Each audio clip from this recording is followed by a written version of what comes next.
Salut les Jujiteros, aujourd'hui on va parler d'alimentation et d'hydratation pour le jour de compétition.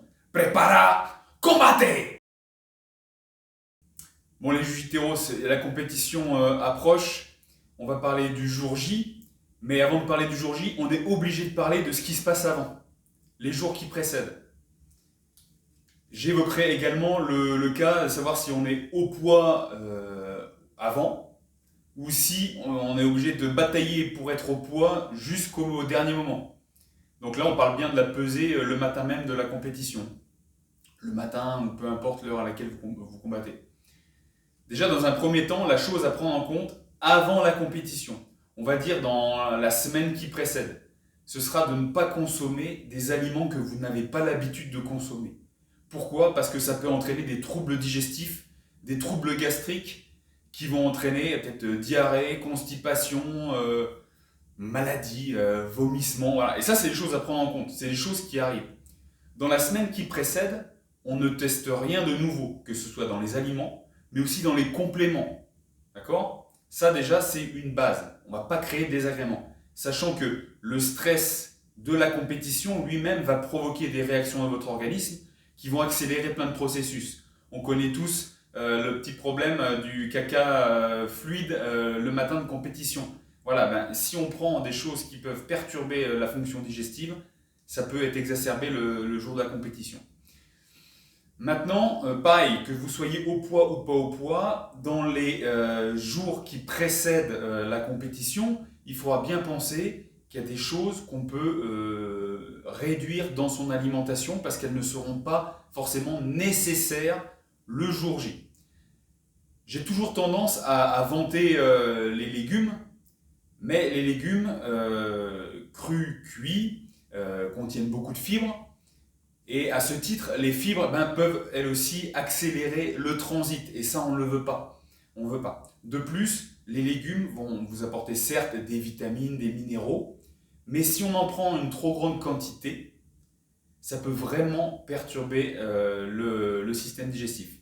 De plus, ça fait de la masse, du poids dans votre intestin, du poids que vous ne voulez peut-être pas amener avec vous sur la balance. Donc, dans les 2 derniers jours qui précèdent la compétition, réduisez un peu la part de vos légumes. Réduisez la part de vos légumes. Et principalement, si vous consommez des légumes plutôt cuits, qui se digéreront plus facilement. Voilà. Maintenant, on va parler du jour de la compétition et je vais m'adresser dans un premier temps aux personnes qui sont déjà au poids, qui sont à l'aise au poids. La question souvent c'est, je reprends des questions qu'on m'a envoyées, quel est le petit déjeuner à prendre pour ceux ou celles qui sont au poids? Avant tout, déjà, on parle de compétition. On sait qu'il y a des timings pour la compétition. Il faut déjà savoir à quelle heure vous allez combattre, à peu près. Parce que si vous combattez déjà dès le matin, le petit déjeuner ne sera pas pareil que si vous combattez à midi ou en milieu d'après-midi. Ça, c'est à prendre en compte. Pourquoi? Si vous êtes déjà au poids, il faut vous rendre compte que le combat va demander en vous de l'énergie issue principalement des glucides. C'est un effort glycolytique, c'est les glucides qui vont fournir l'énergie principale pour l'explosivité, l'action dans vos combats. Donc il conviendra d'avoir un petit déjeuner qui vous apporte une bonne quantité de glucides. Dans les glucides, ça comprend les fruits, ça comprend les produits céréaliers, on a aussi des glucides dans les produits laitiers, parce que le lactose, qui est le sucre du lait, est un glucide. Ça, il faut le prendre en compte. Donc, principalement, on va s'orienter vers un petit déjeuner glucidique. Mais il faudra aussi prendre en compte l'heure à laquelle vous combattez, puisque le dernier vrai repas que vous prenez devra être vraiment bien digéré, qu'il ne stagne pas dans le ventre. Puisque, comme je vous le disais, le stress, ça peut perturber la digestion. Donc, on va essayer d'avoir terminé son petit déjeuner ou son dernier repas avant la compétition, environ 3 heures avant la compète, avant le début de la compétition. Ça, je parle vraiment pour ceux qui sont déjà au poids, hein, pas ceux qui sont ric-rac. Hein. Donc vraiment un petit déjeuner glucidique. Il vous faudra des glucides, un apport léger en protéines, puisque les protéines, même si c'est utile pour l'organisme, ce n'est pas ce dont votre corps va avoir le plus besoin pour les combats. Et encore, tout dépend combien de combats vous allez faire, parce qu'il y en a qui vont peut-être aller au bout de leur catégorie, et c'est ce que je vous souhaite, en ayant fait 6, 7, 8 combats, et il y en a qui ont peut-être que 2, 3 combats au maximum. Donc la demande ne sera pas pareille, mais ça on verra ça plus tard. Donc le petit déjeuner, glucidique principalement. Alors des glucides, donc on va y trouver une idée de petit déjeuner qui va vous apporter des glucides, un petit peu de protéines et peu de graisse, puisque les graisses peuvent perturber aussi la digestion à ce moment-là et ralentir l'absorption encore des glucides ou l'utilisation des glucides le moment venu. Il y a toujours l'idée de faciliter des flocons d'avoine, les fameux flocons d'avoine, avec un lait végétal ou un lait qui vous convient. En termes d'apport protéique, on pourra se faire peut-être 1 ou 2 œufs au plat. Alors vous me direz, dans les œufs, dans les jaunes d'œufs, il y a du gras. Il y en aura, mais c'est pas comme si vous mangiez un avocat en entier ou 10 kg d'amandes. Donc 2 œufs au plat, un bol de flocons d'avoine, un lait avec pour hydrater ces flocons d'avoine. Dessus, vous pouvez rajouter des petites épices comme la cannelle, le gingembre, qui vont donner du goût, mais qui ont aussi des principes actifs antioxydants et anti-inflammatoires. Dessus, vous pouvez rajouter une poignée de fruits rouges, une petite banane coupée dessus ou quelques fruits secs. Quand je dis fruits secs, c'est raisins secs, abricots secs, des choses comme ça. Voilà, ça c'est un petit déjeuner qui peut être glucidique, qui vous apporte un petit peu de protéines et aussi certaines vitamines et minéraux que vous trouverez dans les fruits. Alors ça c'est un exemple. Mais, avant toute chose, je vous invite à réfléchir à ce qui vous convient. Qu'est-ce que vous avez l'habitude de consommer? Parce que si moi je vous apporte ça comme suggestion, peut-être que vous n'avez pas l'habitude de le consommer. Et si vous décidez de le consommer à la dernière minute et que vous vous apercevez que vous ne le digérez pas, vous allez dire Julius il raconte de la merde. Donc le but déjà c'est de savoir qu'est-ce qui vous convient en termes digestifs. Qu'est-ce que vous avez déjà testé avant la compétition? Donc ça c'est important. Réfléchissez à ça et réfléchissez d'un point de vue nutritionnel. Est-ce que le petit déjeuner ou les aliments que je consomme avant d'aller en compétition contiennent principalement une source de glucides? Oui, non. Est-ce qu'il y a un petit peu de protéines? Oui, non. Est-ce qu'il y a beaucoup ou peu de graisse? Oui, non. Analysez. Et si c'est le cas, favorisez un bon apport en glucides, un petit peu de protéines et très peu de graisse. Ça va vraiment être important. Quand je dis flocons d'avoine, ça peut être une autre source de glucides comme on peut manger du riz. Si c'est plus tard dans la journée, vous pouvez manger du riz ou des pommes de terre, si vous les digérez bien, qui vont être une source de glucides. Une petite source de protéines, ça peut être de la viande, des œufs, quelque chose que vous digérez bien, et toujours le repas terminé au moins 3 heures avant la compétition. Toujours pour ceux qui sont au poids. 3 heures avant la compétition, on va se dire « ouais, mais je vais peut-être encore avoir besoin de manger plus tard ». Effectivement, il y aura le côté pesé à valider, mais ensuite, plus on va se rapprocher du moment du combat, plus il faudra consommer des aliments encore glucidiques, très digestes, qui ne perturberont pas le repas précédent, la digestion du repas précédent, mais qui favoriseront aussi la production d'énergie.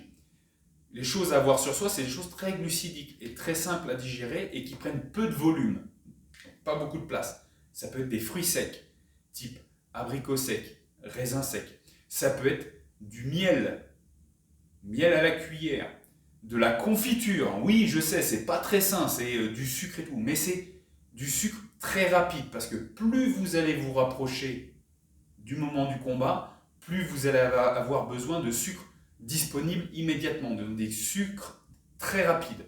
Donc la confiture peut être une bonne aide. Des galettes de riz avec un peu de confiture, ouais, c'est pas c'est pas le top du top de la nutrition, mais ça va vous apporter ce qu'il faut pour le moment voulu. Ça, c'est vraiment à prendre en compte. Vous pouvez aussi prendre des choses, si vous pouvez pas, vous sentez pas au niveau de la digestion, prendre des choses plus liquides et avoir type des boissons de l'effort. Alors je ne parle pas de pré-workout ni de Red Bull, d'accord? Je parle vraiment de boissons de l'effort type Isostar ou des trucs d'endurance avec du dextrose, de la maltodextrine ou tout simplement du jus de fruits coupé avec de l'eau pour que ce soit digeste. Mais ça, il faut que vous l'ayez testé au préalable et que ça vous convienne. Maintenant, je vais m'adresser aux personnes qui ne sont pas forcément au poids ou qui doivent batailler jusqu'au dernier moment. Peu importe la méthode de perte de poids que vous avez utilisée, principalement les gens utilisent la méthode de déshydratation et de restriction alimentaire.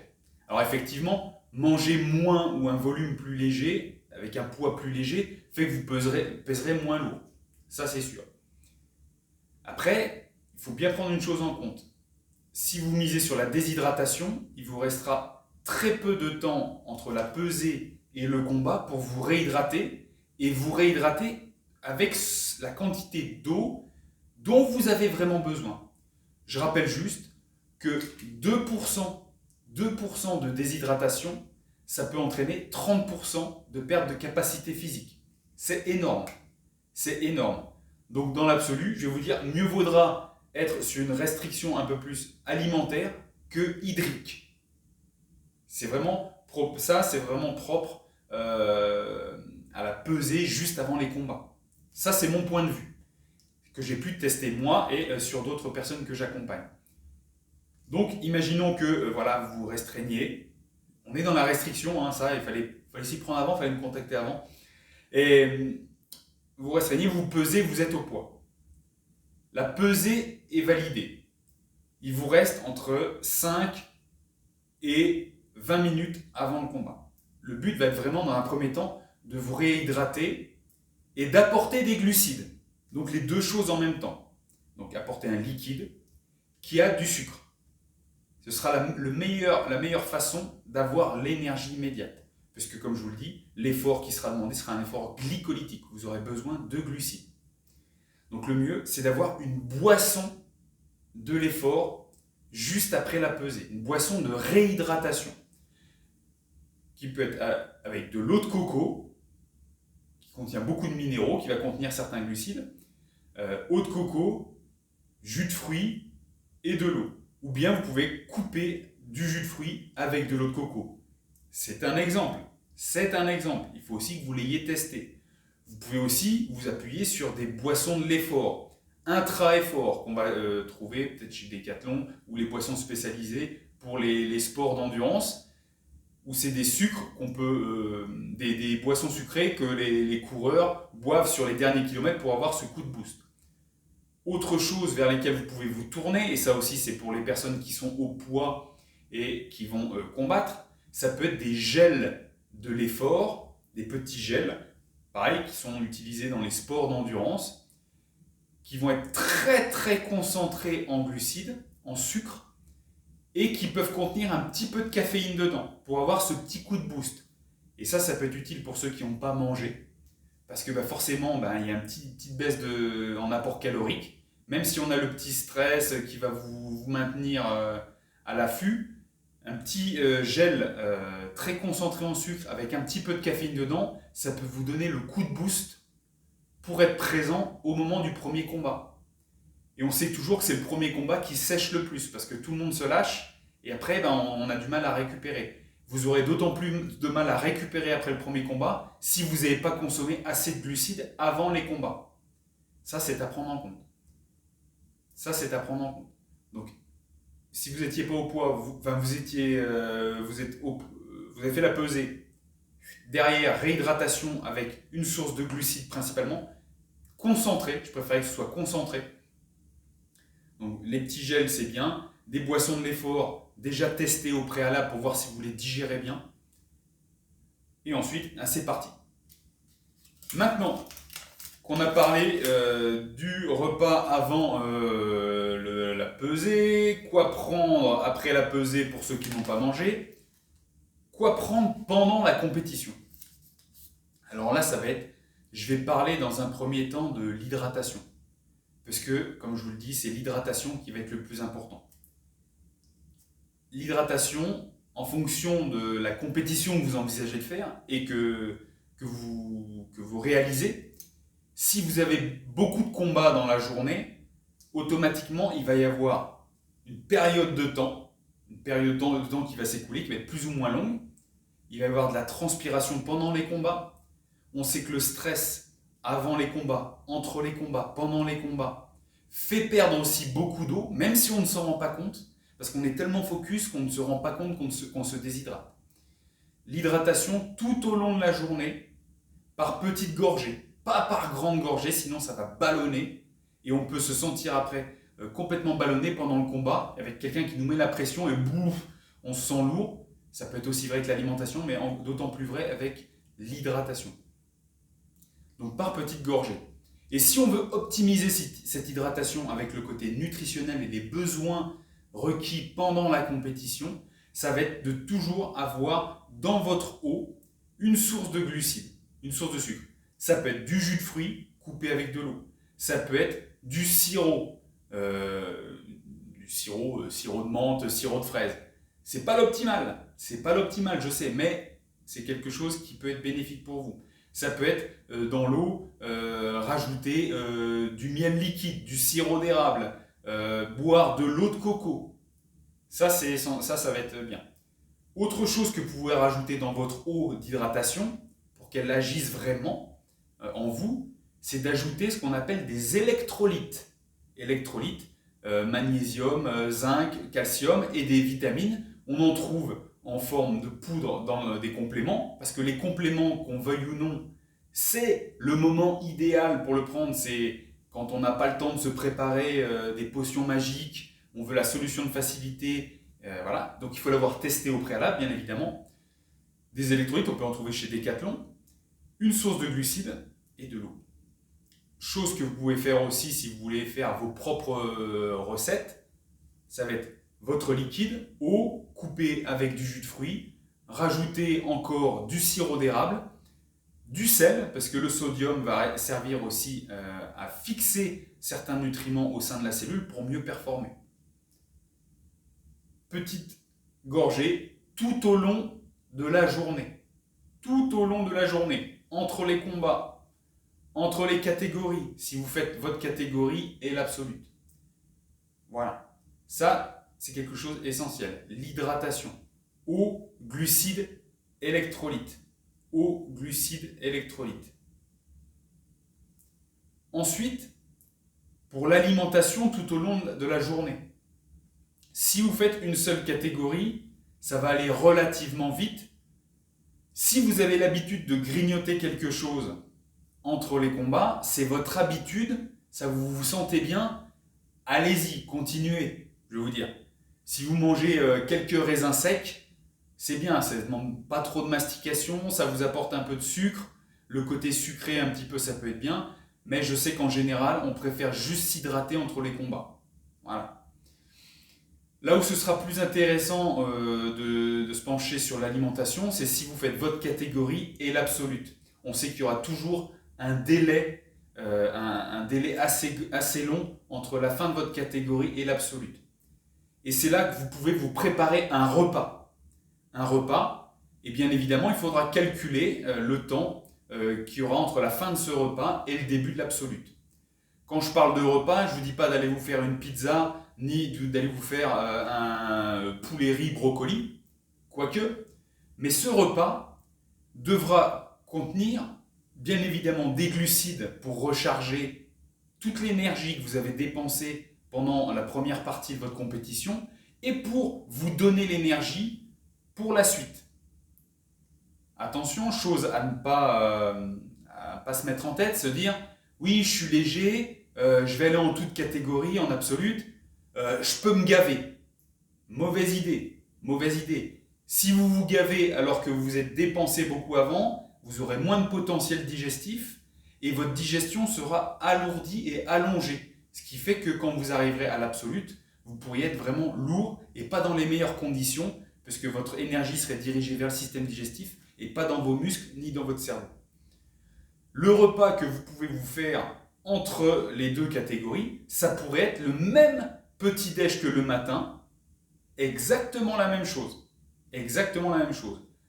En revanche, je vous déconseillerais de consommer des graisses à ce moment-là. Les graisses vont ralentir l'absorption des nutriments à ce moment-là, ralentir la digestion.